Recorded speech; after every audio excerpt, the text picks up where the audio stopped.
Our project was to create a chatbot. I'm Neeraj from K18HK, and our artificial intelligence project was to create a chatbot. And in my team, we have Vikas, Anunay, Ayush, and me. Before created a simple chatbot that can help in knowing some of the common diseases, 10 to 12 diseases, and it will tell some brief things about that. So before moving on, so a chatbot is just an artificial intelligence powered piece of software. There are many devices like chatbots that are present like Siri, Alexa, Google Assistant, and many more. They are present in both the application and also in websites. Like Ada is a healthcare chatbot that has been developed so that it can give proper symptoms at times. Recently, Arogya was went so that COVID-19 could be tackled. So those are all the chatbots that give some information, and we have just used a simple process like the first chatbot Eliza. So we use the same concept like Eliza. So chatbot basically works in two kind of things. One is a rule-based approach, and second is a self-learning approach. In the rule-based approach, chatbot is trained according to some set of rules. There are things present, and the chatbot is trained according to them. While the self-learning method is where a chatbot learns itself through using machine learning, which is again of two types. That is retrieval-based or generative. That if we go deep, we can know about that. So building the bot is quite easy. It's not that much difficult. So there should be a little bit of knowledge of SciKit library and NLTK. So and NLP. So NLP is a field of study that focuses on interaction between the human language and computer. And NLTK is a part. It is called the Natural Language Toolkit, which is a leading platform for building Python programs to work with human language data. So it gives a lot of corpus that we can use, and it has been called a wonderful tool for teaching and working in computational language. So to download the NLTK, we can just write pip install NLTK, and then we can import NLTK here. And once that is done, like there are some things that we are using from NLTK, like we are text processing with NLTK. So we are converting the entire thing into uppercase or lowercase. We are doing tokenization, that is we are so tokenization is nothing but it's just a term that is used to describe the process of converting that normal text string into a list of tokens. So that those tokens are the actual word that we are going to use in our code, or that we are going to use.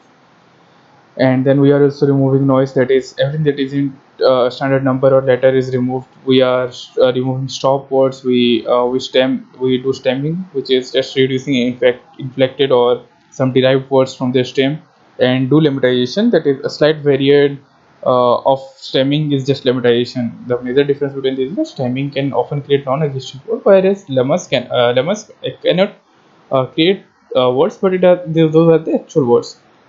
So, and there are other things that we're using, and we are also using the TF-IFD approach, that is a problem with the bag of words approach, that highly frequent words start to dominate in the document. Like if there is more words in a document, then that is used here. There are certain formulas that are in TF-IDF, and it is part of nothing but the SciKit learn. And the same, we are using a cosine similarity, which finds the similarity in the words. Like if there are two real valued vectors in the vector space, it will find a similarity between those. So this is all about the things we're using. So first of all, we go by importing the libraries we need. These are the libraries, and the scikit-learn, numpy, warning string, random IO.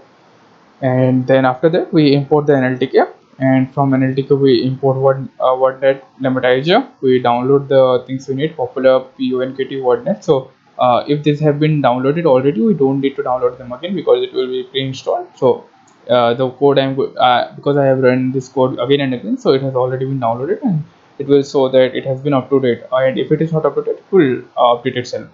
Then we start by reading the data. So we read the corpus.txt file and then convert the whole corpus into a list of sentence and a list of words for further processing. I'll show the corpus that I'm using. So I'm using a simple corpus with some of the diseases, and this is the corpus that we'll be using for the whole code.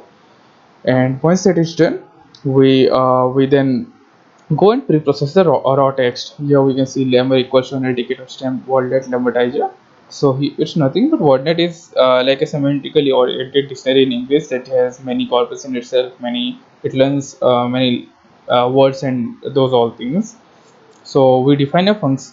So for that we define a function called lam tokens, which will take input in the tokens and return the normalized tokens. So it will take input many tokens that we are giving, and then it will give the normalized token, the tokens that we actually need, the string that we actually want to know about. And then we do the keyword matching. So in the keyword matching, we do nothing but we do a simple greeting. So here here are some of the greetings that we can input, like hello, hi, greeting, and this all thing, and it will give us responses as hi, hello, or it will nod, and this all thing. So this was used by Eliza, the first chatbot that was built. We use the same concept because it was the simplest use of like using the concept for getting getting a response or giving the greeting. So to generate the response, we generate a response for our bot for input questions. The concept of document similarity will be used. So we begin by importing the necessary modules that I have shown here. We have brought the sklearn.featureExtraction.text here. So from here we are bringing TF-IFD factorizer, the one I talked about before, and the cosine similarity to bring the similarity, to get the similarity. These are the two things that we will be using. And then we define a function response which searches the user's utterance for one or more keywords and then return one of the several possible responses. If it doesn't find the input matching of any keyword, it will give a response that here it will give a response, I could not get you, I'm still at a developing stage. So if there is something wrong, or if it does not get to know what it is, then it will give the same responses. So here it's the greeting part, and here we are giving the greeting, and here we have used the TF-IFD factorizer and cosine similarity to get similarity. So these are all the code about that. And once it is done, we finally feed the lines that we want our bot to say while starting and ending a conversation, depending upon the user's input. So here it is. So flag equals to true, it will print that my name is K18HK bot. I was created as a project by 4 students of LP of K18HK. How can I help you? So this is the thing that will give once it opens. Once it will download all the library, it will show this part. My name is K18HK bot, and all those things. So that is all about the NLTK, how the code runs, and everything. And here it's not nothing but if I say bye, the code will quit, and if I say thanks or thank you, the code will tell me you are welcome, and it will give a greeting. And at last here, yeah, if I type in bye, it will say bye, take care, and it will exit itself. Also the running. So here it is. I type in the name. So here if I type in for instance fever, the K18HK will give something related to fever that has been in the purpose. So it is the find antibiotics may be treated in this condition is and it is accompanied with thick nasal discharge and a fever for at least 3 or 4 days. So if I type in tell me about cough, so it tells me about the cough, that cough are usually costovaricious and do not often require antibiotics. Now if I type in about what are symptoms of fever, it's very important that your child takes the antibiotic for the full course as prescribed. So here's something related to the fever. Now how to treat or how to cure fever. So it says that antibiotics may be needed in this condition, so it says how to cure it. Or if I ask how to cure cough, it gives, so it says you do not often require antibiotics. Now if I type in why, it will directly exit and it will tell that thank you or take care, bye, take care. But if I write in thank you, it will say welcome. So let me write thanks. It says you are welcome and it exits. So if I run it again, it will run in the same way. It takes a little time to execute because of the memory, the background processing and all in my laptop. So it's finished done. Now if I type in hi, it gives me hi there. If I type in hi again, it gives me I am glad you are talking to me. If I type in hello, hey, hi, these are, so it gives for hi it will give I am glad you are talking to me, because it will be it works in random. So it gives whatever is present in the great responses in the code, and that is how it works. Now if I type in tell me about fever,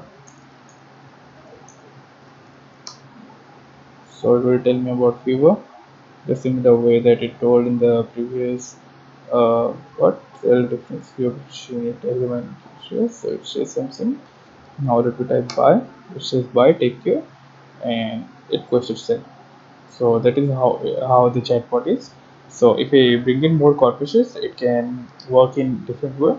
So I have a different corpus, I can show that. So if I copy this corpus into the chatbot, so this is the chatbot, saving it, and now I run it again. So it runs.